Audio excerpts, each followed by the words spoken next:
ದಲಿತರ ಹಣವನ್ನೇ ನುಂಗಿ ಅಧ್ಯಕ್ಷರೇ, ಸಭಾಪತಿ ಚರ್ಚೆ ಮಾಡೋದಿದ್ರೆ ಚರ್ಚೆಗೆ ಚರ್ಚೆ ತಾವು ತಗೊಂಡಿದ್ರೆ ಚರ್ಚೆಗೆ ಸರ್ಕಾರ ತಯಾರಿದೆ. ಚರ್ಚೆ ಮಾಡೋದಕ್ಕೆ ನಾವು ತಯಾರಿದ್ದೇವೆ. ರಾಜೀನಾಮೆ ಕೊಡಬೇಕು ಅಂತಂದ್ರೆ ಈ ರೀತಿ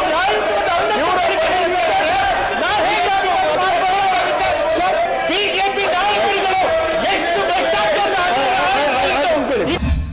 ಆದ್ರೆ ಇವತ್ತು ದಲಿತರು ಅಂತ ನಮ್ಮನ್ನ ಟಾರ್ಗೆಟ್ ಮಾಡ್ತಿದ್ದಾರೆ ಅಂತ ನಿನ್ನೆಲ್ಲ ಹೇಳ್ಕೊಂಡಿದ್ದಾರೆ.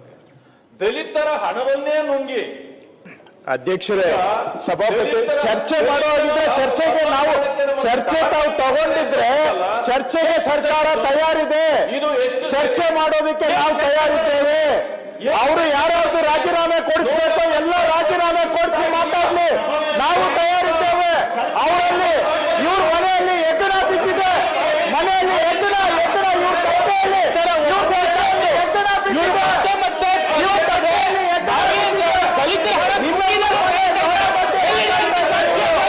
ಸುಳ್ಳು ಯಾಕೆ ಹೇಳ್ತೀರಿ? ಎಲ್ಲಿ ಆರೋಪ ಸಾಬೀತಾಗಿದೆ? ರಾಜೀನಾಮೆ ಕೊಡಬೇಕು ಅಂತಂದ್ರೆ ಈ ರೀತಿ ಹಾಳು ಮಾಡ್ತಾ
ನೋಡ್ತಾ ಇದ್ದಾರೆ. ಈ ಅಧಿವೇಶನದಲ್ಲಿ ಏನಾದರೂ ಜನಗಳ ಸಮಸ್ಯೆ ಚರ್ಚೆ ಆಗಲಿ ಅಂತ ಅವರು ನೋಡ್ತಾ ಇದ್ದಾರೆ. ಜನಗಳ ಸಮಸ್ಯೆ ಚರ್ಚೆ ಮಾಡೋದು ಬಿಟ್ಟು ಸದನವನ್ನ ಹಾಳುಗೆಡುತ್ತಾ ಇದ್ದಾರೆ. ಇದನ್ನ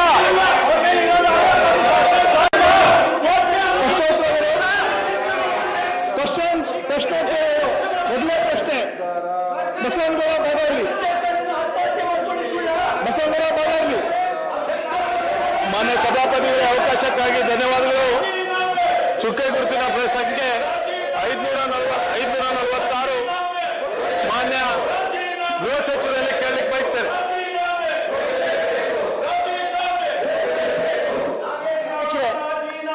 ಗೃಹ ಸಚಿವರ ಪರವಾಗಿ ಉತ್ತರವನ್ನು ಒದಗಿಸಲಾಗಿದೆ. ಹೋಮ್ ಮಿನಿಸ್ಟರ್ ಪರವಾಗಿ ಹೋಮ್ ಮಿನಿಸ್ಟರ್ ಪರವಾಗಿ ಇವತ್ತು ನಮ್ಮ ಸಿಂಧನೂರು ತಾಲೂಕಿನಲ್ಲಿ ಏನಿವತ್ತು ಅನೇಕ ಅಕ್ರಮ ಚಟುವಟಿಕೆಗಳು ನಡೀತಾ ಇದ್ದಾವೆ, ನಿರಂತರವಾಗಿ ನಡೀತಾ ಇದ್ದಾವೆ.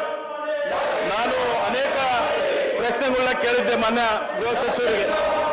ಆದರೆ ಅಕ್ರಮ ಚಟುವಟಿಕೆಗಳಿಗೆ ಪರೋಕ್ಷವಾಗಿ ಬೆಂಬಲ ನೀಡುತ್ತಿರುವ ಯಾವ ಹಾಗೂ ಎಷ್ಟು ಜನ ಅಧಿಕಾರಿಗಳ ಸಿಬ್ಬಂದಿಗಳ ವಿರುದ್ಧ ಕಾನೂನು ಕ್ರಮ ಕೈಗೊಂಡಿದ್ದಾರೆ ಅಂತ ಕೇಳಿದ್ದೆ.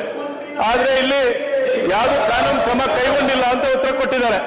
ಆದರೆ ಅದೇ ವಿಚಾರವಾಗಿ ಮೂವರು ಇವತ್ತು ಕಾನ್ಸ್ಟೇಬಲ್ಗಳನ್ನ ಸಸ್ಪೆಂಡ್ ಮಾಡಿದ್ದಾರೆ. ಅದೇ ರೀತಿಯಲ್ಲಿ 3 ಇವತ್ತು ಮೇಲೆ ಕ್ರಮ ಆಗಿದೆ. ಆದರೆ ಅಧಿಕಾರಿಗಳು ಇಲ್ಲಿ ತಪ್ಪು ಉತ್ತರ ಕೊಟ್ಟಿದ್ದಾರೆ. ಸರ್ಕಾರಕ್ಕೆ, ಸಚಿವರಿಗೆ ಇವತ್ತು ತಪ್ಪು ದಾರಿ ತೋರಿಸ್ತಾ ಇದ್ದಾರೆ. ಆ ಕಾರಣಕ್ಕಾಗಿ ಮಾನ್ಯ ತಮ್ಮ ಮುಖಾಂತರ ನಾನು ಗೃಹ ಸಚಿವರಲ್ಲಿ ಕೇಳಲಿಕ್ಕೆ ಬಯಸ್ತೇನೆ. ಇವತ್ತು ಅಕ್ರಮ ಚಟುವಟಿಕೆಗಳು ಅನೇಕ ನಡೆದಿದ್ದಾವೆ. ಅಲ್ಲಿರ್ತಕ್ಕಂಥ PSI ಆಗಲಿ, ಸರ್ಕಲ್ ಇನ್ಸ್ಪೆಕ್ಟರ್ ಆಗಲಿ ಯಾವುದೇ ಕ್ರಮ ಆಗಿಲ್ಲ. 3 ಇವತ್ತು ಪೊಲೀಸ್ ಕಾನ್ಸ್ಟೇಬಲ್ ಮೇಲೆ ಕ್ರಮ ಆಗಿದೆ. ಇದಕ್ಕೆ ನಾನು ಮಾನ್ಯ ಗೃಹ ಸಚಿವರಲ್ಲಿ ಕೇಳಲಿಕ್ಕೆ ಬಯಸ್ತೇನೆ. ಮಾನ್ಯ ಅಧ್ಯಕ್ಷರೇ, ಈಗ ಮಾನ್ಯ ಬಸವನಗೌಡ ಬಾದಾಮಿ ಅವರು ಕೇಳಿರ್ತಕ್ಕಂಥ ಪ್ರಶ್ನೆಗೆ ಬಹಳ ಸ್ಪಷ್ಟತೆಯಿಂದ ಉತ್ತರವನ್ನು ಕೊಟ್ಟಿದ್ದೇವೆ. ಆದರೆ ಈಗ ಅವರು ಯಾರು ಪರೋಕ್ಷವಾಗಿ ಇದಕ್ಕೆ ಬೆಂಬಲ ಕೊಡ್ತಾ ಇದ್ದಾರೆ ಅಂತ ಅನ್ನೋದಕ್ಕೆ ಅಲ್ಲಿ ಯಾವುದೇ ಆ ರೀತಿ ಕೇಸ್ ದಾಖಲಾಗಿಲ್ಲ ಅಂತಕ್ಕಂಥದ್ದು ಬಹಳ ಸ್ಪಷ್ಟವಾಗಿ ಹೇಳಿದ್ದೀವಿ. ಏನಂದ್ರೆ ಇದೇ ಅಧಿಕಾರಿಗಳು ಪರೋಕ್ಷವಾಗಿ ಬೆಂಬಲ ಕೊಡ್ತಾ ಇದ್ದಾವೆ ಅನ್ನೋದಕ್ಕೆ ಯಾವುದು ಕೇಸ್ ದಾಖಲೆ ಆಗಿಲ್ಲ ಅಥವಾ ಯಾವುದು ಕ್ರಮ ಆಗಿಲ್ಲ ಅನ್ನೋದು ನಿಜ. ಯಾಕಂದ್ರೆ ಯಾರು ಪರೋಕ್ಷವಾಗಿ ಮತ್ತಷ್ಟು ವಿಶೇಷ ವಿಡಿಯೋಗಳನ್ನು ನೋಡಲು ಮತ್ತು ಹೊಸ ವಿಡಿಯೋಗಳ ಬಗ್ಗೆ ತಿಳಿಯಲು ಈ ದಿನ .com ಯೂಟ್ಯೂಬ್ ಚಾನೆಲ್ ಸಬ್ಸ್ಕ್ರೈಬ್ ಮಾಡಿ ಮತ್ತು ಬೆಲ್ ಐಕಾನ್ ಕ್ಲಿಕ್ ಮಾಡಿ.